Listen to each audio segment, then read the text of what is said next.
నమస్తే. Today Andhra news bulletin కి స్వాగతం. వార్తల్లోని వివరాలు. విశాఖలోని కాపులుప్పాడ్ ఐటీ హిల్స్ లో ప్రముఖ ఐటీ సంస్థ కాగ్నిజెంట్ కొత్త క్యాంపస్ నిర్మాణానికి ముఖ్యమంత్రి చంద్రబాబు నాయుడు శంకుస్థాపన చేశారు. 8,000 మంది ఉద్యోగులు పనిచేసేలా అత్యాధునిక వసతులతో క్యాంపస్ నిర్మించనున్నారు. మొత్తం 15,083 కోట్ల పెట్టుబడితో 2033 నాటికి 3 దశల్లో కాగ్నిజెంట్ టెక్నాలజీస్ క్యాంపస్ ను పూర్తి చేయనున్నారు. 2026 నాటికి మొదటి దశ నిర్మాణం పూర్తి చేసుకోనుంది. అప్పటి వరకు అద్దె కార్యాలయంలో కార్యకలాపాలు కొనసాగించనున్నారు. ప్రధానంగా AI, machine learning, digital engineering, cloud solutions వంటి ఆధునిక సాంకేతిక రంగాలపై కాగ్నిజెంట్ దృష్టి సారించనుంది. మదరు, గ్రాండ్ మదర్ ఇక్కడే ఉంటారు, బ్రదర్ కూడా ఇక్కడే పనిచేస్తున్నాడు. ఇప్పుడు రాబోయే రోజుల్లో ఈ కంపెనీ హిస్టరీ కూడా చూస్తే చాలా ఫాస్ట్ గ్రోయింగ్ కంపెనీ. ఈరోజు మనం చూసి 94లో ఈ కంపెనీ ఇన్ హౌస్ టెక్నాలజీ, ఆ రోజు ది డన్ బ్రాడ్ స్ట్రీట్ కార్పొరేషన్కి ఇన్ హౌస్ కంపెనీ. అక్కడి నుంచి 98లో దీన్ని సెపరేట్ చేసి 96లో సెపరేట్ చేసి 98లో ఫస్ట్ టైం పబ్లిక్ ఇష్యూకి వెళ్ళారు. ఎంత ఫాస్ట్గా గ్రో అయ్యారంటే ఈరోజు ప్రపంచం అంతా వెళ్ళారు. ఇండియాలో అయితే 5 సెంటర్లు, చెన్నై, హైదరాబాద్, పూణే, బెంగళూరు, ఇప్పుడు కలకత్తా. ఇప్పుడే వాళ్ళు చెప్పారు, హైదరాబాద్లో ఆ రోజు నేను వేసిన ఎకో సిస్టంతో ఈరోజు 75,000 మంది హైదరాబాద్లో పనిచేస్తున్నారంటే అది వాళ్ళ యొక్క ఫాస్ట్ మూవింగ్ అప్రోచ్. ఈరోజు $34 బిలియన్ మార్కెట్ క్యాప్ ఉంది. వీళ్ళు అన్ని రంగాల్లో కూడా ఫ్యూచరిస్టిక్ రంగాల్లో health sciences, financial services, products and resources, communication, media and technology అన్నిట్లో ఉన్నారు. ఈరోజు ఇండియాలో చూస్తే 2,41,500 మంది ఇండియా నుంచే పనిచేస్తారు. అంటే వీళ్ళ మొత్తం ఆర్గనైజేషన్లో 80% దగ్గర ఇండియన్స్ పనిచేస్తున్నారంటే కడాన చీఫ్ కూడా ఇండియన్ అంటే that is the power of Indians అని చెప్పి కూడా నేను మీకు తెలియజేస్తున్నా. ఇండియాలో మీరు చూస్తే ఇక్కడికి వచ్చినప్పుడు బిగ్గెస్ట్ కంపెనీస్ ఎక్సెంచర్ 3,50,000, టీసీఎస్ 4,36,000, ఈరోజు కాగ్నిజెంట్ 2,41,500. విశాఖపట్నం ఈ సెంటర్తో నేను ఒకటే రవి గారికి చెప్పా, 5,000, 10,000 కాదు, మినిమం 25,000 ప్రారంభం. ఇది 50,000 1 లక్షకు పోవాల్సిన అవసరం ఉంది. బిగ్గెస్ట్ సెంటర్ ఇన్ ఇండియా ఇది విశాఖపట్నం. అల్లూరి సీతారామరాజు జిల్లా చింతూరు మండలం తులసిపాకలు ఘాట్ రోడ్లో తెల్లవారుజామున ఘోర బస్సు ప్రమాదం చోటు చేసుకుంది. భద్రాచలం నుంచి అన్నవరం వెళుతున్న ఓ ప్రైవేట్ ట్రావెల్స్ బస్సు అదుపు తప్పి లోయలో పడింది. ఈ ప్రమాదం జరిగిన సమయంలో 2 బస్సు డ్రైవర్లతో పాటు దాదాపు 30 మందికి పైగా ప్రయాణికులు, చిత్తూరు జిల్లాకు చెందిన ప్రయాణికులు ఉన్నారు. ఈ ఘటనలో పలువురు ప్రయాణికులు మృతి చెందగా అధిక సంఖ్యలో గాయపడ్డారు. సమాచారం అందుకున్న పోలీసులు క్షతగాత్రులను చికిత్స కోసం ఆసుపత్రికి తరలించారు. అమరావతి, మంగళగిరి, కోటప్పకొండ, ద్వారకా, తిరుమల, విజయవాడ, భీమవరము, పాలకొల్లు, సామర్లకోట, దాక్షారామము, అంతర్వేది, ఇది అరకులాయిలు, అరసోలి, సూర్యదేవాలయము, శ్రీకూర్మము, ఇవన్నీ చూసుకొని ఇట్లా వస్తూ ఉంటాను. శ్రీశైలము, మహానంది, ఇది చిత్తూరు నుంచే మొత్తం ఆంధ్రలోనే దేవస్థానాలు సార్. ఇది అనుకోకుండా ఇది భద్రాచలం అంటే సరే అనేసి రాత్రి పర్మిట్ కట్టి తీసుకొని వస్తూ ఉంటాను. ఒక్క భద్రత చూసుకొని మళ్ళీ ఇట్నే రిటర్న్ కావాలనేసి. అది నేను కింద వెనకాల ఉండే సార్. నేను డ్రైవర్కి చెప్పగానే పక్కనే కూర్చుని కడాన వాడు వచ్చి 3:30కు నేను పోయి పడుకోపోనా అన్నాడు. చిత్తూరు నుంచి బయలుదేరామండి ఒక వారం రోజులు.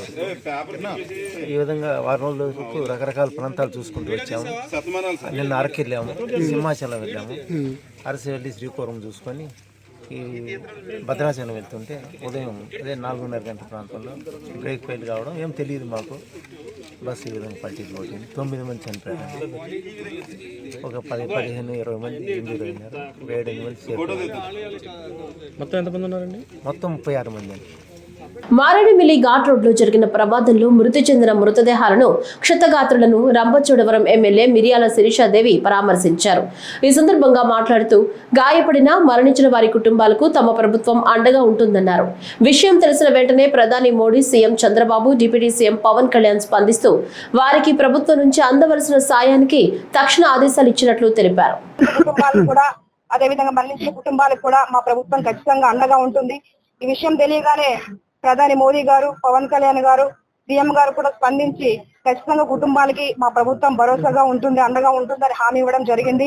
అదేవిధంగా ఇప్పుడు మన ఇన్ఛార్జ్ మంత్రి గారు, ట్రైబల్ మినిస్టర్ గారు సంధ్యారాణి గారు కూడా ఇక్కడ రావడం జరుగుతుంది. ప్రతి విషయం కూడా మేము పార్టీ ఆఫీస్ కి అప్డేట్ ఇవ్వడం జరుగుతుంది. ప్రతి మినిట్ ఏమైతుంది, ఏంటి, అందరి పరిస్థితి నిలకడగా ఉందా లేదా అన్న విషయాన్ని కూడా వాళ్ళు అడిగి మాకు అడిగి తెలుసుకుంటా ఉన్నారు. అయితే ఈ రోజు ఈ సంఘటన జరగడం చాలా దురదృష్టకరం. చిత్తూరు ఎమ్మెల్యే గారు కూడా మాకు కాల్ చేయడం జరిగింది పొద్దున్నే. అట్లా జరిగినటువంటి వాళ్ళందరూ కూడా మా ప్రాంతం నుంచి దేవాదాయాల దర్శనాల కోసం రావడం జరిగింది. కొంచెం ఎమ్మెల్యే గారి దగ్గర నుంచి చూసుకోండి, మా వాళ్ళకి మెరుగైన వైద్యం చేయించండి అని చెప్పడం జరిగింది. అక్కడ కలెక్టర్ గారితో కూడా మాట్లాడమని చెప్పారు ఇప్పుడు సూపరింటెండెంట్ గారు. ఇక్కడ నుంచి వీళ్ళందరినీ కూడా ఆ ప్రాంతానికి పంపించండి, మా ప్రాంతాల్లో మేము ట్రీట్మెంట్ చేయించుకుంటామని చెప్తా ఉన్నారు. ఇక్కడ ఫస్ట్ ఎయిడ్ మేము చేసాము, ఇక్కడ ప్రథమ శిక్ష చేసిన తర్వాత అక్కడికి పంపిస్తామని కూడా మేము అందరికి హామీ ఇవ్వడం జరిగింది. అల్లూరి సీతారామరాజు జిల్లా చింతూరు మండలం తులసిపాకులు ఘాట్ రోడ్ లో జరిగిన బస్సు ప్రమాదంపై ముఖ్యమంత్రి చంద్రబాబు నాయుడు తీవ్ర దిగ్భ్రాంతి వ్యక్తం చేశారు. ఈ ప్రమాదంలో పలువురు మృతి చెందడం పట్ల సంతాపం తెలిపారు. బస్సు ప్రమాదం, క్షతగాత్రులకు అందుతున్న సాయంపై అధికారులతో మాట్లాడిన ముఖ్యమంత్రి అన్ని శాఖల సమన్వయంతో బాధితులకు సత్వర సాయం, మెరుగైన వైద్యం అందేలా చూడాలని ఆదేశించారు.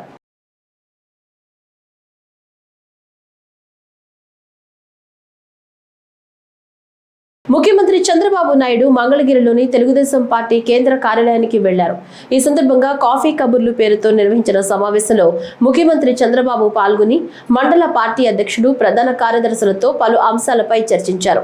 ఈ సందర్భంగా సీఎం మాట్లాడుతూ మారుతున్న పరిస్థితులకు అనుగుణంగా నాయకులు కూడా తమ నాయకత్వాలను మెరుగుపరుచుకోవాలని సూచించారు. పార్టీ సిద్ధాంతాలను, భావజాలాన్ని ప్రతి కార్యకర్తకు తెలియజేయాల్సిన అవసరం ఉందని వెల్లడించారు. నేతలు, కార్యకర్తలను కలిసేందుకు వినూత్న కార్యక్రమాలు చేపడుతున్నట్లు వివరించారు.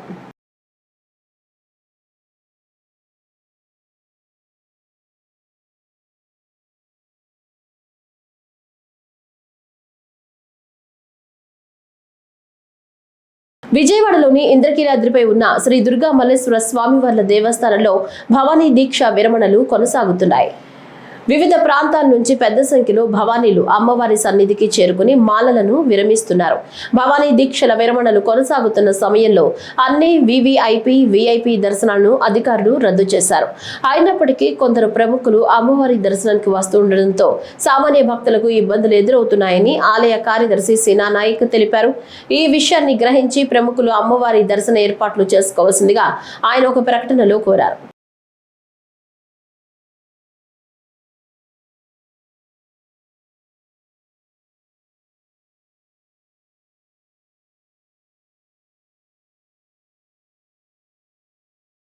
వైకుంఠ ఏకాదశి పర్వదినానికి తరలివచ్చే భక్తులకు పూర్తి స్థాయి భద్రతా ఏర్పాట్లను చేస్తున్నామన్నారు తిరుపతి జిల్లా ఎస్పీ సుబ్బరాయుడు. తిరుపతిలోని అలిపిరి, భూదేవి కాంప్లెక్స్ల వద్ద క్యూలైన్లను టీటీడీ సివిఎస్ ఓ మురళీకృష్ణతో కలిసి పరిశీలించారు. అనంతరం ఎస్పీ మాట్లాడుతూ భక్తుల భద్రత దృష్ట్యా మెట్ల మార్గాల్లో లైటింగ్, సీసీ కెమెరాలతో పాటు డ్రోన్ పర్యవేక్షణను కూడా ఏర్పాటు చేస్తున్నామన్నారు. అలాగే సంయుక్తంగా టీటీడీ, పోలీస్ పెట్రోలింగ్ బృందాలు నిరంతర పర్యవేక్షణ కొనసాగిస్తున్నాయన్నారు. అన్ని విభాగాలు సమన్వయంతో పనిచేయాలని ఆదేశించారు.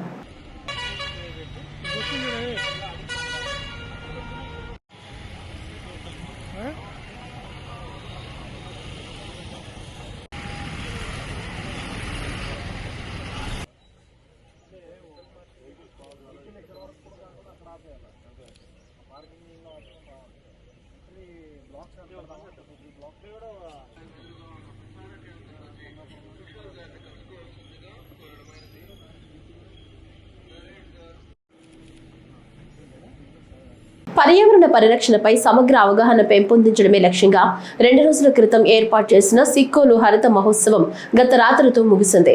జిల్లా కేంద్రంలో శ్రీకాకుళం జిల్లా చిన్నపిల్లల వైద్యుల సంఘం ఆధ్వర్యంలో నిర్వహించిన ఈ కార్యక్రమం విజయవంతమైందని నిర్వాహకులు D Ravi, doctor N Vijay Kumar, M అన్నపూర్ణలు మీడియాతో చెప్పారు. ఆరోగ్య సమాజ ఆవిష్కరణకు ఇటువంటి హరిత మహోత్సవాలు ఎంతగానో ఉపయోగపడతాయన్నారు. రాష్ట్ర వ్యాప్తంగా సుమారు 50 స్టాల్స్ ఈ మహోత్సవంలో ఏర్పాటు చేశారు. పంట పొలంలో పండించినటువంటి పంటల్ని తనే ప్రాసెస్ చేసి ఆహారపు దినుసులుగా ప్యాకింగ్ చేసి ఇక్కడికి తీసుకురావడం, అలాగే బట్టలను కానీ, అలాగే చేనేత వస్త్రాలు కానీ, నర్సరీ మొక్కలు కానీ, ఆహారంలో ఎక్కువగా వాడే రకరకాలైన రైస్ వెరైటీస్ కానీ వీటన్నిటిని ఒకే చోటుకి తీసుకురావాలనే సదుద్దేశంతో, అలాగే మన ఉత్తరాంధ్ర అంటే ఈస్టర్న్ ఘాట్స్లో పండించినటువంటి ఎన్నో రకాలైన వనమూలికలతో పాటు ఎన్నో రకాలైన పప్పు దినుసులు, పల్సెస్, వాటన్నిటిని కూడా మన శ్రీకాకుళం ప్రజలకు అందించాలనే ఒక సదుద్దేశంతో ఈ కార్యక్రమం నిర్వర్తించాం. 3 రోజులు కూడా 3 రకాలైన కార్యక్రమాన్ని డిజైన్ చేసాం. మొదటి రోజు ఏం చేసామంటే మహిళలందరికీ కూడా ఒక చక్కనైనటువంటి ఒక కార్యక్రమాన్ని ఏర్పాటు చేసి అందులో బోన్సాయి మొక్కల కాంపిటీషను, దాంతోపాటుగా చిరుధాన్యాలతో వంటకాల పోటీలు, ఆ చిరుధాన్యాల వంటకాల పోటీల్లో కూడా సుమారు మేము అనుకున్న దానికన్నా 34 మంది 40 మంది వరకు కూడా మహిళలు పార్టిసిపేట్ చేసి మంచి మంచి చిరుధాన్యాలతో వంటకాలు తయారు చేస్తారని చూపించారు. అవి మాకు ఎంతో ఆనందాన్ని ఇచ్చాయి. ఈ కార్యక్రమంలో ప్రతి ఒక్కరూ వాలంటీరింగ్గా, నేను ఒక వాలంటీర్గా వచ్చి చేస్తున్నాను తప్పితే నా గొప్పతనం అని లేదు. భగవంతుడి దయ వలన ఈ ప్రమిసెస్ అనేది నాట్ ఓన్లీ ఫర్ కొన్ని పెళ్లి కార్యక్రమాలు వాటి అన్నింటికే కాకుండా సాంఘిక కార్యక్రమాలకి, దైవిక కార్యక్రమాలకి ఇచ్చే ఉద్దేశం మాకు మొట్టమొదటి ఉంది. హర్షవల్లి యొక్క ముఖ్య ఉద్దేశము, డాక్టర్ హర్షవల్లి నా వైఫ్, తన యొక్క ముఖ్య ఉద్దేశము ఇది మన చేతిలో ఒక ప్లాట్ఫామ్ ఉంటే మనం ఎన్నో కార్యక్రమాలు మనకు తలచినట్టుగా చాలా ఉపయోగపడేటట్టుగా సమాజానికి ఉపయోగపడేట్టుగా చేద్దామని ముఖ్య ఉద్దేశంతో కట్టడం జరిగింది దీన్ని. ఆ దానిలో భాగంగానే ఇవన్నీ ఇవ్వడం జరుగుతుంది. దీంట్లో ఎంతో తృప్తి ఉంది, మాకు చాలా తృప్తిగా చేస్తున్న కార్యక్రమం ఇది. దీంట్లో అందరి సహకారం ఉంది. నిష్ఠాతులు వీళ్ళందరూ వ్యవసాయ రంగంలో నిష్ఠాతులు చాలా వాళ్ళ ఆలోచనల మేరకు వాళ్ళ ప్లాన్స్ ప్రకారం ఇదంతా చేయడం జరుగుతుంది. దీంట్లో వాళ్ళ సహకారం లేకుండా మేము చేసేది. అధునాతన సాంకేతికతల సాయంతో శుద్ధి చేసిన నీటిని ప్రజలకు అందించవచ్చని స్వీడన్ కు చెందిన లించోపింగ్ విశ్వవిద్యాలయం సహాయ ఆచార్యులు డాక్టర్ దుర్గా శంకర్ వావిలపల్లి చెప్పారు. పశ్చిమ గోదావరి జిల్లా తాడేపల్లిగూడెంలోని national institute of technology Andhra Pradesh లో నీటి శుద్ధీకరణకు స్థిరమైన సాంకేతికతలు, భవిష్యత్తు కోసం అధునాతన పదార్థాలను ఉపయోగించడం అనే అంశాలపై నిర్వహించిన కార్యక్రమంలో డాక్టర్ దుర్గా శంకర్ మాట్లాడుతూ పరిశుభ్రమైన నీరు ఆరోగ్యానికి ఎంతో ముఖ్యమని, కలుషిత నీటిని తాగితే అనారోగ్యానికి గురయ్యే ప్రమాదాలున్నాయన్నారు. త్రాగునీటి వనరులు కలుషితం కాకుండా చూసుకోవాల్సిన బాధ్యత ప్రతి ఒక్కరిపై ఉందన్నారు. పరిశ్రమలు, ఆసుపత్రుల నుంచి వెలువడే వ్యర్థాలు, మలినాల్లో విషపూరితమైన పదార్థాలు ఉంటాయని, అవి నీటిలో చేరి కలుషితం చేస్తాయన్నారు.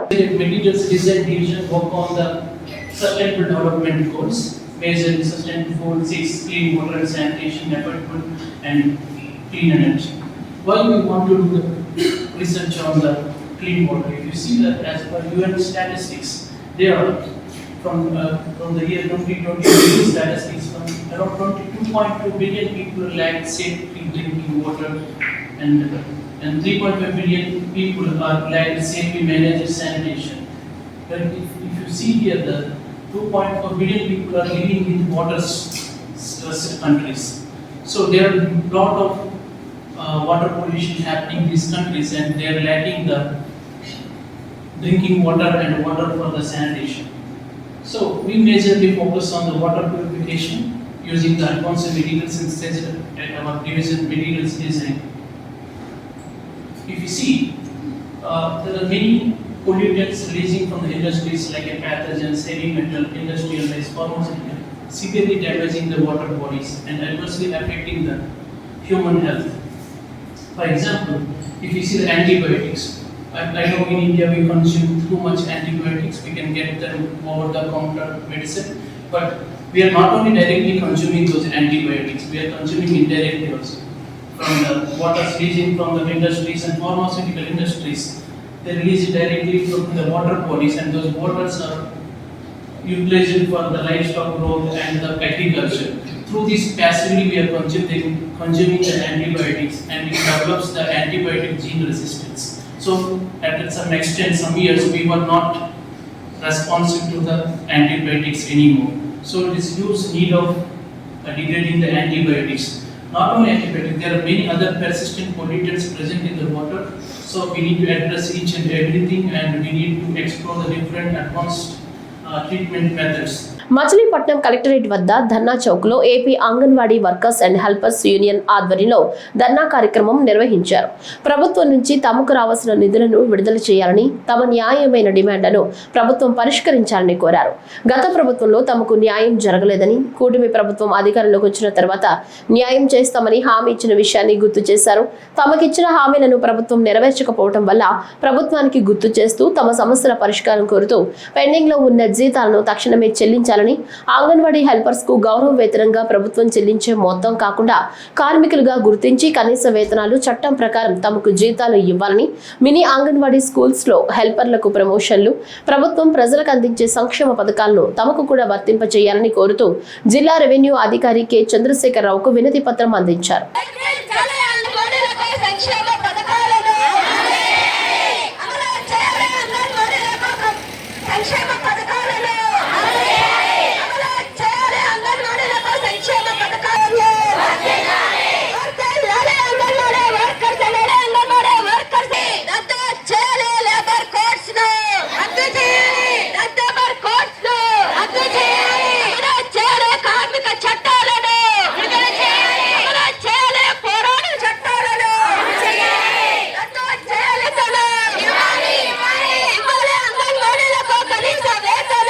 ఉమ్మడి కృష్ణా జిల్లా వ్యాప్తంగా డిసెంబర్ 13వ తేదీన జాతీయ లోక్ అదాలత్ కార్యక్రమాన్ని నిర్వహిస్తున్నామని కృష్ణా జిల్లా న్యాయ సేవాధికార సంస్థ కార్యదర్శి senior civil judge K V Ramakrishnaiah తెలిపారు. జాతీయ న్యాయ సేవాధికార సంస్థ మార్గదర్శకాలను అనుసరిస్తూ గతంలో కృష్ణా జిల్లా వ్యాప్తంగా జాతీయ లోక్ అదాలత్ ద్వారా 16,621 కేసులను పరిష్కరించడం జరిగిందని తెలిపారు.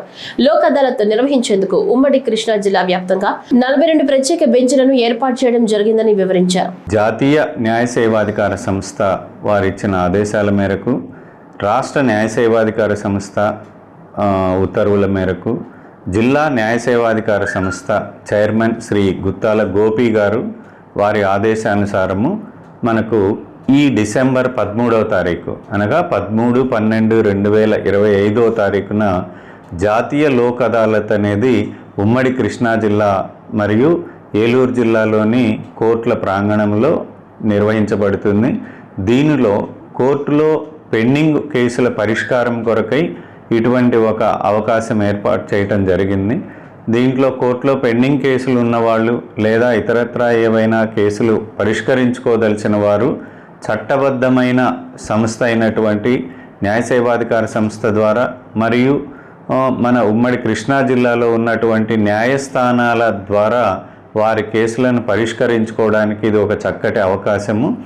మన కృష్ణా జిల్లాకు సంబంధించినంత వరకు కృష్ణా, ఎన్టీఆర్ మరియు ఏలూరు జిల్లాలోని కైకలూరు మరియు నూజివీడు కోర్టుల్లో ఉన్నటువంటి పెండింగ్ కేసుల పరిష్కారానికి రాజమార్గం అనే కాన్సెప్ట్ తోటి ఈ అవకాశం కల్పించబడింది. ఇది జాతీయ న్యాయ సేవాధికార సంస్థ వారు మనకు ప్రతి సంవత్సరానికి 4 షెడ్యూల్స్ ఇస్తారు. వాటిలో భాగంగా 2025వ సంవత్సరానికి గాను ఇది మనకు చివరి జాతీయ లోక్ అదాలత్ ఈ డిసెంబర్ 13వ తారీఖు నిర్వహించబడుతుంది. సో ఈ కార్యక్రమం ద్వారా ప్రజలందరూ, కక్షిదారులందరూ వారి కేసులను పరిష్కరించుకోవడానికి ఇది మంచి అవకాశం. ఉమ్మడి పశ్చిమ గోదావరి జిల్లాలో ఈ నెల 13వ తేదీన జరిగే జాతీయ లోక్ అదాలత్లో ఎక్కువ కేసులు పరిష్కారమయ్యేలా సంబంధిత అధికారులు, న్యాయవాదులు కృషి చేయాలని జిల్లా ప్రధాన న్యాయమూర్తి ఎస్ శ్రీదేవి అన్నారు. ఈ సందర్భంగా మాట్లాడుతూ లోక్ అదాలత్ ద్వారా రాజయోగ్యమైన క్రిమినల్ కేసులు, సివిల్ తగాదాలు, కుటుంబ వివాదాల కేసులు, వాహన ప్రమాద బీమా కేసులు, బ్యాంకు లావాదేవీలు తదితర కేసులను పరిష్కరించడం జరుగుతుందని తెలిపారు. మన జిల్లాలో అంటే వెస్ట్ గోదావరిలో 43,931 పెండింగ్ కేసెస్, కాంపౌండబుల్ కేసెస్ ఉన్నాయండి. మేమేం చేసామంటే అందులో 13,800 పెండింగ్ కేసెస్ని సెలెక్ట్ చేసి ఐడెంటిఫై చేసి వాటిని లోక్ అదాలత్కి రెఫర్ చేయడం జరిగింది. అవి కాక పిఎల్సీస్ 12,465 కేసెస్ రెఫర్ చేసాము. ఎవ్రీడే ప్లాపస్ చైర్మన్ ఉన్నారు కదా, ఆమె ఏం చేస్తారంటే మార్నింగ్ 10:30 నుండి 5 వరకు ఈ మ్యాటర్స్లో పార్టీస్తో మాట్లాడి వాళ్ళకున్న టర్మ్స్ ఏంటి ఇవన్నీ మాట్లాడి ప్రీ లోక్ అదాలత్ గురించి మ్యాటర్స్ కాంప్రమైజ్ అవడంలో ఆవిడ ఎఫర్ట్స్ పెడుతున్నారు. అలాగే ఎవ్రీడే డిఎల్ఎస్ఏ సెక్రటరీ గారు ఏం చేస్తారంటే ఆఫీస్లో మార్నింగ్ నుండి pre Lok Adalat sittings conduct చేయడం జరుగుతుందండి. ఇన్సూరెన్స్ కంపెనీస్తో, అంటే వేరియస్ కంపెనీస్ ఉన్నాయి కదా, ఎంబీఓపీస్, అలాగే మిగతా మ్యాటర్స్ కూడా అన్నీ రిఫర్ చేసిన మ్యాటర్స్ అన్నీ కూడా మీడియేషన్కి అదే సెటిల్ చేయడానికి లోక్ అదాలత్లో చేయడానికి అన్ని ఎఫర్ట్స్ పెట్టడం జరుగుతుందండి. సోఫార్ మేము ఇంతవరకు 12,465 కేసెస్లో నోటీసెస్ ఇవ్వడం జరిగింది. అందులో 11,501 కేసెస్ వరకు నోటీస్ సర్వ్ అయ్యండి. పార్టీస్ కూడా వస్తున్నారు, కంపెనీ అఫీషియల్స్ వస్తున్నారు, వాళ్ళు టర్మ్స్కి అది ఎంటర్ అవుతున్నారు, ఎలా చేస్తే ఎంత కాంపన్సేషన్, ఇంజూర్డ్ తాలూకా వాళ్ళకున్న అంటే పర్సంటేజ్ ఆఫ్ డిజేబిలిటీ దృష్టిలో పెట్టుకొని ఎంతవరకు కాంపెన్సేషన్ అరైవ్ అవ్వచ్చు, ఇలాగా వాళ్ళు దీనికి ఒక అండర్స్టాండింగ్కి రావడం అంటూ జరుగుతుంది. అయితే నేను రిక్వెస్ట్ చేసేది ఏంటంటే వెస్ట్ గోదావరి పబ్లిక్ అందరికీ కూడా చెప్పేది ఏంటంటే ఈ కాంప్రమైజ్ చేయడం వల్ల వాళ్ళు కోర్టు నుండి ఎంతో సంతోషంగా బయటకు వెళ్ళొచ్చండి. వాళ్ళ కోర్టు ఫీ రిఫండ్ ఇవ్వడం జరుగుతుంది. ఉమ్మడి కర్నూలు జిల్లాలో రేపు జరగనున్న జాతీయ లోక్ అదాలత్ కార్యక్రమాన్ని కక్షిదారులు సద్వినియోగం చేసుకోవాలని జిల్లా న్యాయ సేవా సంస్థ కార్యదర్శి బి లీలా వెంకట శేషాద్రి ప్రజలకు విజ్ఞప్తి చేశారు. లోక్ అదాలత్ నిర్వహణ కోసం ఉమ్మడి జిల్లాలో మొత్తం 27 బెంచ్లు ఏర్పాటు చేయగా అందులో కర్నూలు నగరంలో 7 బెంచ్లు, మిగిలిన 20 బెంచ్లు ఉమ్మడి కర్నూలు జిల్లాలోని వివిధ కోర్టుల్లో ఏర్పాటు చేసినట్లు వివరించారు. లోక్ అదాలత్ అనేది one of the alternative resolution system. ఇందులో మనకు గౌరవనీయ నేషనల్ లీగల్ సర్వీసెస్ అథారిటీ వారు మరియు ఆంధ్రప్రదేశ్ స్టేట్ లీగల్ సర్వీసెస్ వారి ఆదేశాల మేరకు ఈ నెల 13వ తారీఖున అంటే 2వ శనివారం రోజు జాతీయ లోక్ అదాలత్ను నిర్వహించడం జరుగుతుంది. జాతీయ లోక్ అదాలత్ అంటే మనకందరికీ తెలుసు, అంటే జాతీయం అంటే ఇండియా అంతా ఆ రోజు నేషనల్ లోక్ అదాలత్ జరగడం జరుగుతుంది. ఈ సంవత్సరంలో వస్తున్న 4వ నేషనల్ లోక్ అదాలత్ ఇది. ఇందులో భాగంగా మన కర్నూలు జిల్లా ప్రధాన న్యాయమూర్తి అయినటువంటి శ్రీ జి కబర్ది గారి ఆదేశాల మేరకు మేము మొత్తము 27 బెంచ్లను ఏర్పాటు చేయడం జరిగింది. ఇందులో 7 బెంచ్లు మన కర్నూలు జిల్లా హెడ్ క్వార్టర్లోనే ఉంటాయి. మిగతా 20 బెంచ్లు ఎక్కడెక్కడ కోర్టు అయితే ఉంటుందో అక్కడ ఆ కోర్టు యొక్క పెండెన్సీని దానిని బట్టి బెంచ్లను ఏర్పాటు చేయడం జరిగింది. సో టోటల్గా కర్నూలు మరియు నంద్యాల జిల్లాలకు సంబంధించి మొత్తం 27 బెంచీలను ఏర్పాటు చేయడం జరిగింది. ఇందులో మనం ఈ లోక్ అదాలత్లో కేసుల పరిష్కారం గురించి చూసుకుంటే ఈ సంవత్సరంలో జరిగిన నేషనల్ లోక్ అదాలత్లో కర్నూలు జిల్లాలో ఉండే టోటల్ పెండెన్సీలలో 31,000 కేసులను పరిష్కారం చేయడం జరిగింది. అందులో 10 కోట్ల రూపాయల వరకు ఈ పరిష్కారం కూడా చేయడం జరిగింది. అంటే ఎంత పెండెన్సీ మనం తగ్గిందో మనం అర్థం చేసుకోవచ్చు. మనం అందరం అనుకోవచ్చు ఎందుకు ఈ నేషనల్ లోక్ అదాలత్లో మనము కేసులు సెటిల్ చేసుకోవాలి అని. ఈ నేషనల్ లోక్ అదాలత్లో గన కేసులు గన సెటిల్ చేసుకుంటే ఇందులో సౌలభ్యం ఏమిటి అంటే ముందుగా ఏండ్ల తరబడి కేసులు జరగకుండా తక్కువ సమయంలోనే తక్కువ వ్యయంతో తొందరగా పరిష్కారం చేయబడుతుంది. ఇందులో ఇంకొకటి ఏంటంటే మనం ఏదన్నా ఒక కోర్టులో కేసు జరిగితే దానికి మళ్ళా ఓడిపోయిన వాళ్ళు అప్పీల్ చేయడము, మళ్ళీ దానిపైన మళ్ళా పై అప్పీలు ఇవన్నీ ఉంటాయి. ఇక్కడ లోక్ అదాలత్ పరిష్కారం చేసుకోవడం వల్ల శాశ్వత పరిష్కారం, దీని మీద అప్పీల్ ఏమి ఉండదు. ఎందుకంటే ఇరు పార్టీలను కూర్చోబెట్టి ఒక జడ్జి గారు ఉంటారు, దానికి ఒక మెంబరు ఉంటారు, వీళ్ళందరూ ఒక కమిటీ కనుక కూర్చొని ఈ కేసును ఏ విధంగా పరిష్కరించాలి, న్యాయబద్ధంగా ఈ విధంగా పరిష్కరించుకుంటే మంచిది అని సూచనలు ఇచ్చి ఇరు పార్టీల అంగీకారంతో ఈ కేసును మనం పరిష్కారం చేయడం జరుగుతుంది. విజయవాడ గురునానక్ కాలనీ ఎన్టీఆర్ భవన్ లో ఏర్పాటు చేసిన విలేకరుల సమావేశంలో టీడీపీ క్రిస్టియన్ సెల్ రాష్ట్ర అధ్యక్షుడు ఈటే స్వామిదాసు మాట్లాడుతూ క్రిస్మస్ వేడుకలు ఘనంగా జరుపుకునేందుకు రాష్ట్ర ప్రభుత్వం ఒక్కో జిల్లాకు 2 లక్షల రూపాయలు ఇవ్వడం జరిగిందని ప్రకటించారు. రాష్ట్ర క్రైస్తవులందరి తరపున ఫాస్టర్ల తరపున సీఎం చంద్రబాబు నాయుడికి ధన్యవాదాలు తెలియజేస్తున్నానన్నారు. రాబోయే మార్చి నుంచి క్రైస్తవుల పుణ్యక్షేత్రం జెరూసలేంకు వెళ్లే ఫాస్టర్ క్రైస్తవులకు రాష్ట్ర ప్రభుత్వం 60,000 రూపాయలు సబ్సిడీ ఇవ్వనుందని ఆయన తెలిపారు. క్రైస్తవులు పాస్టర్స్ సంతోషంగా క్రిస్మస్ జరుపుకోవాలని మన ముఖ్యమంత్రి వర్యులు నారా చంద్రబాబు నాయుడు గారు ఒక్కొక్క జిల్లాకు 2 లక్షల రూపాయలు శాంక్షన్ చేయడం జరిగింది.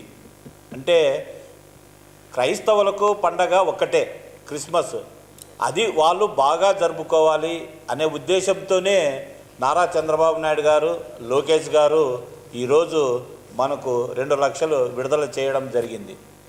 ఏదైతే గత ముఖ్యమంత్రి ఉన్నాడో ఆయన ఉన్నప్పుడు కేవలం జిల్లాకు 30,000 రూపాయలు మాత్రమే ఇచ్చేవాడు. అంటే ఈ మీడియా ద్వారా నేను ఒకటే చెప్తున్నా, క్రైస్తవులకి ఎవరు మనకు మేలు చేసేవాళ్ళు మీరే ఆలోచన చేసుకోండి. గతంలో ముఖ్యమంత్రిగా ఉన్న జగన్మోహన్ రెడ్డి 30,000 ఇచ్చేవాడు. ఇప్పుడు నారా చంద్రబాబు నాయుడు గారు మనల్ని ప్రేమించి బాగా జరుపుకోవాలా క్రిస్మస్ అనేది కూడా ఆయన 2 లక్షల రూపాయలు ఈరోజు ఇవ్వడం జరిగింది. అదే కాదు, గౌరవవేతనం కూడా ఈ నెలలో ఆల్రెడీ ఫైనాన్స్ డిపార్ట్మెంట్లో ఉంది కాబట్టి అది కూడా తొందరగా రిలీజ్ చేయబడుతుంది. ఏదేమైనా మార్చి నుంచి మనకు క్రైస్తవుల పుణ్యక్షేత్రం జెరూసలేము ఆ యాత్రకు పోవాలన్నా కూడా మార్చి నుంచి స్టార్ట్ అవుతుంది. కాబట్టి ప్రతి క్రైస్తవులు, ప్రతి పాస్టర్సు అప్లై చేసుకోవాల్సిందిగా కోరుతున్నాం. సబ్సిడీ 60,000 రూపాయలు ఇస్తుంది గవర్నమెంట్, మిగతా అది మనం వేసుకొని ఆ జెరూసలేం యాత్ర వెళ్లాల్సిందిగా ఈ మీడియా ద్వారా తెలుపుతున్నాను. అమలాపురంలో సిఐ వీరబాబు ఆధ్వర్యంలో అమరావతి టీవీఎస్ సహకారంతో ద్విచక్ర వాహనదారులకు హెల్మెట్ వినియోగంపై అవగాహన కార్యక్రమం నిర్వహించారు. స్థానిక గడియార స్తంభం సెంటర్ నుంచి పట్టణ పురవీధుల మీదుగా బైక్ ర్యాలీ నిర్వహించి ప్రజల్లో రోడ్డు భద్రతపై చైతన్యం కల్పించారు. అనంతరం సిఐ వీరబాబు మాట్లాడుతూ ఇటీవల చోటు చేసుకుంటున్న రోడ్డు ప్రమాదాల దృష్ట్యా ప్రతి ద్విచక్ర వాహనదారుడు తప్పనిసరిగా హెల్మెట్ ధరించాలని సూచించారు. రాహుల్ మీనా ఆదేశాల మేరకు అమలాపురం పట్టణంలో తరచూ రోడ్డు భద్రత, ట్రాఫిక్ నియమాలపై అవగాహన కార్యక్రమాలు నిర్వహిస్తున్నామని తెలిపారు.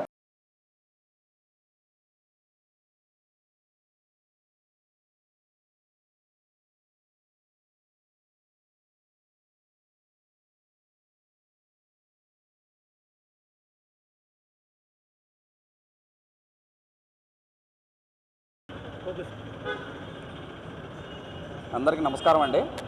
ఈరోజు డాక్టర్ బిఆర్ అంబేద్కర్ కోనసీమ జిల్లా ఎస్పీ గారు అయినటువంటి రాహుల్ మీనా సారు యొక్క ఉత్తర్వుల ప్రకారం 2 వీలర్స్ మీద వెళ్ళే వారికి హెల్మెట్ ధరించడం వల్ల వచ్చే ఉపయోగాలు, ధరించకపోవడం వల్ల వచ్చే నష్టాల గురించి ఒక అవగాహన ర్యాలీ ఏర్పాటు చేయడం జరిగింది. దీని యొక్క ముఖ్య ఉద్దేశం ఏంటంటే, ఈ మధ్యకాలంలో జరిగే రోడ్డు ప్రమాదాలు అన్నీ కూడా చూస్తుంటే కనుక 78% వరకు రోడ్డు ప్రమాదాలు కేవలం ఓవర్ స్పీడు, అందులోనూ కూడా 2 వీలర్స్ మీద వెళ్ళే వాళ్ళు హెల్మెట్ ధరించకపోవడం వల్ల వాళ్ళకి ప్రాణాలు పోవడం కానీ, లేదా తలకి మేజర్ ఇంజరీ జరిగి ఆయన సరిగా కోలుకోలేని పరిస్థితికి వెళ్ళడం, కాళ్ళు చేతులు ఫ్రాక్చర్స్ అవ్వడం లాంటి యాక్సిడెంట్లు జరుగుతున్నాయి. సో మేజర్గా యాక్సిడెంట్లు అన్నీ కూడా 2 వీలర్ బేస్డ్ జరుగుతున్నాయి. కాబట్టి హెల్మెట్ ధరించాలి ఖచ్చితంగా ప్రతి ఒక్కరూ కూడా అని ప్రజలకు తెలియజేయాలనే ఉద్దేశంతో మేము ఈ కార్యక్రమం ఏర్పాటు చేయడం జరిగింది.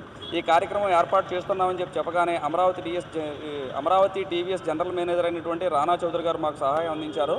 వాళ్ళ సిబ్బంది కూడా వచ్చారు. ఇప్పుడు అమలాపురం పట్టణంలో క్లాక్ టవర్ నుంచి బ్లాక్ బ్రిడ్జ్, రెడ్ బ్రిడ్జ్ మరియు హై స్కూల్ సెంటర్ మీదుగా క్లాక్ టవర్ వరకు మేము ఈ ర్యాలీ చేస్తున్నాము. ఈ ర్యాలీ యొక్క ముఖ్య ఉద్దేశం ఏంటంటే, మన పట్టణ ప్రజలకి ఎంత చిన్న పనికి వెళ్తున్నా, దూరం వెళ్తున్నా, దగ్గర వెళ్తున్నా హెల్మెట్ ఖచ్చితంగా వాడాలి అని వాళ్ళకి అర్థమయ్యేటట్టుగా చెప్పడం కోసం, ఒక అవగాహన కల్పించడం కోసం ఈ ర్యాలీ ఏర్పాటు చేయడం జరిగింది. మీడియా మిత్రులకు కూడా మా విన్నపం ఏంటంటే, ఈ యొక్క ర్యాలీ యొక్క ఉద్దేశాన్ని ప్రజలందరికీ చేరువయ్యేలా చేసి ప్రతి ఒక్కరూ కూడా హెల్మెట్ ధరించే విధంగా ఒక అవగాహన వచ్చేటట్టు చేసి సాధ్యమైనంత వరకు ఎవరైతే ఈ 2 వీలర్స్ మీద వెళ్ళే వాళ్ళు ఉన్నారో వాళ్ళు ప్రమాదాలకు లోను కాకుండా వాళ్ళ కుటుంబాలతో జాగ్రత్తగా ఉండాలని చెప్పేసి పోలీస్ డిపార్ట్మెంట్ తరఫున మేము విజ్ఞప్తి చేస్తున్నాం. జాతీయ ఇంధన వనరుల పరిరక్షణ దినోత్సవాన్ని పురస్కరించుకుని కేబిఎన్ కళాశాల ఎన్సీసీ విభాగం, ఆర్మీ, ఎయిర్ వింగ్ విభాగాల ఆధ్వర్యంలో సైకిల్ ర్యాలీ నిర్వహించారు. ఈ సందర్భంగా మాట్లాడుతూ విద్యుత్తును అవసరం ఉన్నప్పుడే వినియోగించడం, పబ్లిక్ ట్రాన్స్పోర్ట్ ఉపయోగించడం, పునరుత్పత్తి శక్తి వనరులు పెంచడం, ఎనర్జీ ఎఫిషియెంట్ పరికరాలు ఉపయోగించడం వంటి చర్యలు ఇంధన సంరక్షణకు తోడ్పడతాయన్నారు. సౌరశక్తి, వాయుశక్తి వంటి పునరుత్పత్తి శక్తి వనరులను వినియోగించాలన్నారు. వనరులను వృధా చేయడం ద్వారా తిరిగి వాటిని పొందలేని తీవ్రమైన సంక్షోభ పరిస్థితుల్లో ఏర్పడే ప్రభావం ఉందని హెచ్చరించారు. ఎనర్జీ కన్జర్వేషన్ డే సందర్భంగా కేబిఎన్ కాలేజీలో ఉన్నటువంటి ఎన్సీసీకి సంబంధించినటువంటి ఆర్మీ వింగు అలాగే ఎయిర్ వింగు ఇద్దరు కూడా సంయుక్తంగా మరి ఈ ఎనర్జీని ఎలా మనం సేవ్ చేసుకోవాలి, ఏ విధంగా ఉన్నటువంటి వనరుల్ని సద్వినియోగం చేసుకుంటూ మరి దానికి ఆల్టర్నేటివ్గా మనం బొగ్గు మీదో లేకపోతే ఆయిల్స్ మీదో ఆధారపడి ఎంతో కాలం మనుగడ సాధించలేం. మరి అలాగే నీటి మీద ఆధారపడటం, బొగ్గు మీద ఆధారపడి పవర్ అనేది జనరేట్ చేయటం కానీ ఇలాంటి వనరులన్నీ కూడా రాను రాను అవి తరిగిపోతూ ఉన్నాయి. ఆ తరిగిపోతున్న దాన్ని బట్టి కొంతకాలం తర్వాత మరి రానున్న తరాలకి మరి ఈ బొగ్గు నిల్వలైనా సరే, నీటి సౌలభ్యం అయినా సరే, అన్ని ఆయిల్స్ అయినా సరే ఇవన్నీ కూడా భవిష్యత్ తరాలకి మనం సమగ్రంగా సరిపోను అందించాలంటే అది కష్టసాధ్యమైనటువంటి విషయం. అందువలన మనం రెన్యూబుల్ ఎనర్జీ అంటే మనకి సూర్యశక్తి లాంటిది, సూర్యరశ్మి మీద ఆధారపడి ఎనర్జీని ఈ సోలార్ పవర్ జనరేషన్ అనేది సెంట్రల్ గవర్నమెంట్, ముఖ్యంగా మోడీ గారి గవర్నమెంట్ అనేది బాగా మరి సబ్సిడీ ఇచ్చి ఇండివిజువల్గా కూడా హౌస్ హోల్డ్స్ అందరికీ కూడా ఎంకరేజ్ చేస్తున్నటువంటి విషయం మనందరికీ తెలుసు. అది సంస్థలైనా, పరిశ్రమలైనా, మరి విద్యా సంస్థలైనా ఎవరైనా సరే సోలార్ ఎనర్జీని మరి సొంతగా వాళ్ళు ఇన్స్టాల్ చేసుకుని గవర్నమెంట్ యొక్క సపోర్ట్ తీసుకుని, బ్యాంక్ సపోర్ట్ తీసుకుని ఇన్స్టాల్ చేసుకున్నట్టయితే మనం ఈ బొగ్గు వనరుల్ని ఆదా చేసినట్లు అవుద్ది. కూటమి ప్రభుత్వం ఆధ్వర్యంలో చంద్రబాబు నాయుడు అమలు చేస్తున్న అభివృద్ధి సంక్షేమ కార్యక్రమాలకు ఆకర్షితులై అలాగే జగ్గయ్యపేట నియోజకవర్గంలో ఎమ్మెల్యే శ్రీరామ్ రాజగోపాల్ ప్రజల కోసం చేస్తున్న అభివృద్ధి సేవా కార్యక్రమాలపై నమ్మకంతో వైఎస్ఆర్ పార్టీని వీడి తెలుగుదేశం పార్టీలో చేరారు. వీరికి ఎమ్మెల్యే పార్టీ కండువాలు కప్పి సాదరంగా ఆహ్వానిస్తూ పార్టీ బలోపేతం దిశగా కలిసి పనిచేయాలని ఆకాంక్షించారు.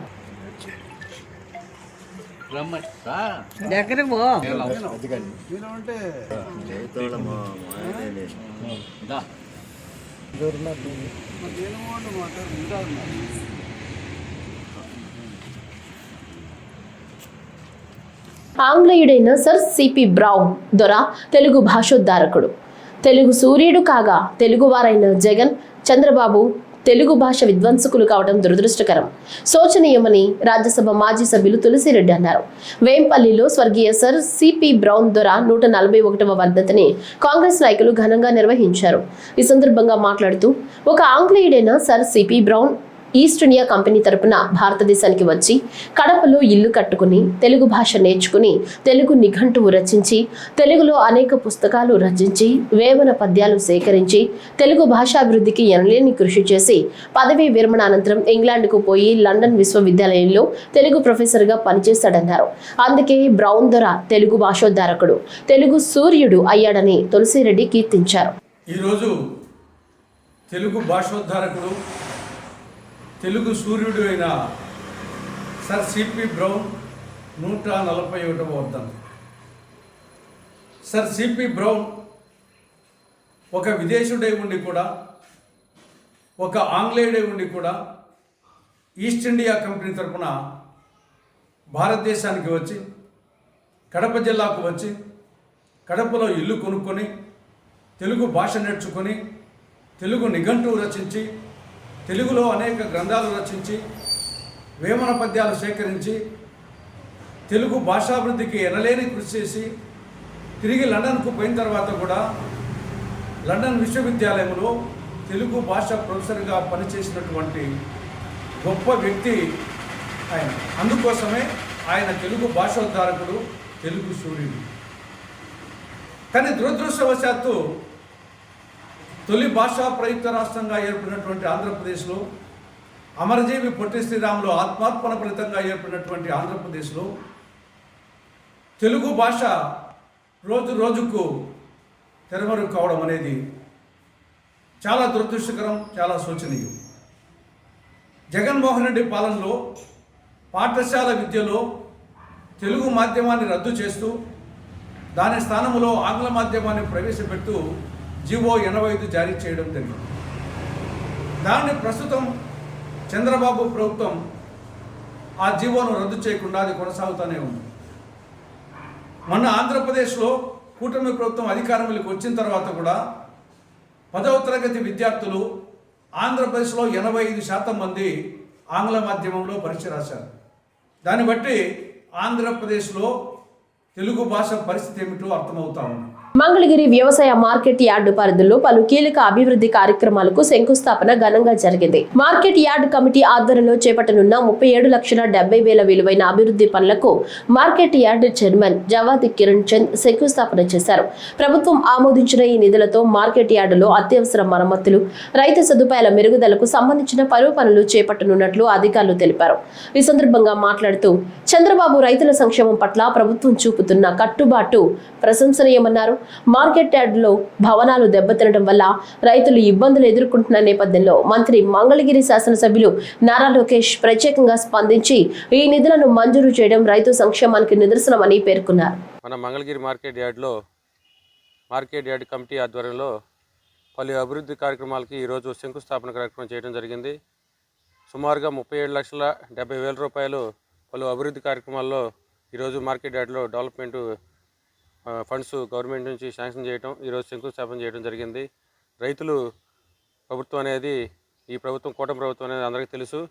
రైతుల సంక్షేమమే ఈ ప్రభుత్వ సంక్షేమంగా రైతులకి కావాల్సిన గోడౌన్స్ అనేక మరమ్మతులు ఉండటం వల్ల వాటన్నిటికీ కూడా ఈ అమౌంట్ని శాంక్షన్ చేసినందుకు మన స్థానిక శాసనసభ్యులు ఐటీ మరియు విద్యాశాఖ మంత్రి వర్యులు నారా లోకేష్ గారికి ప్రత్యేక ధన్యవాదాలు తెలియజేస్తున్నాం. ఆయన ఆధ్వర్యంలో ఈ నియోజకవర్గంలో పలు అభివృద్ధి కార్యక్రమాలు జరుగుతున్నాయి. దానిలో భాగంగానే ఈరోజు మన మార్కెట్ యార్డ్లో కూడా 37,70,000 రూపాయలు ఆయన సహకారంతో ఈ అభివృద్ధి కార్యక్రమాలు చేసుకుంటున్నాం. ఆయనకి ప్రత్యేక ధన్యవాదాలు తెలియజేసుకుంటున్నాం. రాబోయే రోజుల్లో కూడా ఈ మార్కెట్ కమిటీలో ఇంకా అభివృద్ధి కార్యక్రమాలు ముందుకు తీసుకెళ్తామని తెలియజేసుకుంటున్నాం. మరి మంగళగిరి మార్కెట్ యార్డ్ తరఫున చందు గారి నాయకత్వంలో మరి చైర్మన్గా ఈరోజు పలు అభివృద్ధి కార్యక్రమాలను శంకుస్థాపన చేయడం జరిగింది. మరి మంగళగిరి ఎమ్మెల్యే మంత్రివర్యులు నారా లోకేష్ గారి వారి యొక్క మరి సహాయ సహకారాలతో 37 లక్షల చిల్లర పైచీలకు ఇక్కడ ఈ రిపేర్లకి వీటికి అభివృద్ధి కార్యక్రమాలకి మరి ఈరోజు చందు గారితో శంకుస్థాపన కార్యక్రమం జరిగింది. అలాగే భవిష్యత్తులో కూడా మరి గతంలో ఎప్పుడూ కూడా టీడీపీ ప్రభుత్వం వచ్చినాక ఈ మంగళగిరి మార్కెట్ యార్డు అభివృద్ధిలోకి రావడం జరిగింది. ఈ స్థలాలు కొనడం కానీ ఇవన్నీ కూడా ఆ రోజు ఆలూరి నాగయ్య గారి నాయకత్వంలో మరి నేను వైస్ చైర్మన్గా ఉండి ఈ జీడీసీఎంఎస్ నుంచి మన ఈ మార్కెట్ యార్డ్కి ఈ స్థలాన్ని బదిలీ చేయటం, అట్లానే తర్వాత కొన్ని బిల్డింగులు కట్టడం, ఇవన్నీ కూడా తెలుగుదేశం ప్రభుత్వ హయాంలోనే మంగళగిరి మార్కెట్ యార్డు గతంలో తాడికొండ కూడా ఉండేది. అది బైఫర్కేషన్లో తాడికొండ చీలిపోయింది. అయినప్పటికీ కూడా మంగళగిరి మార్కెట్ యార్డు అభివృద్ధి కార్యక్రమంలో మరి భవిష్యత్తులో కూడా చందు గారి నాయకత్వంలో మరి ముందు లింక్ రోడ్లు కానీ ఇంకా అనేక విషయాల్లో కూడా మరి సహకరిస్తారు. దానికి ఇక్కడ ఇచ్చేసిన అందరికీ ధన్యవాదాలు తెలుపుతూ సెలవు. రాష్ట్ర వ్యాప్తంగా పలు ప్రాంతాల్లో చలి తీవ్రత కొనసాగుతోంది. గురువారం నాటి ఉష్ణోగ్రతల వివరాలను చూస్తే కర్నూలులో గరిష్టంగా 29 డిగ్రీల సెల్సియస్ ఉష్ణోగ్రత నమోదైంది. నెల్లూరులో, తిరుపతిలో 27 డిగ్రీలు, మచిలీపట్నం, అనంతపురంలో 26 డిగ్రీల పైబడి ఉష్ణోగ్రతలు నమోదు కాగా అమరావతిలో 26 డిగ్రీల ఉష్ణోగ్రత నమోదైంది.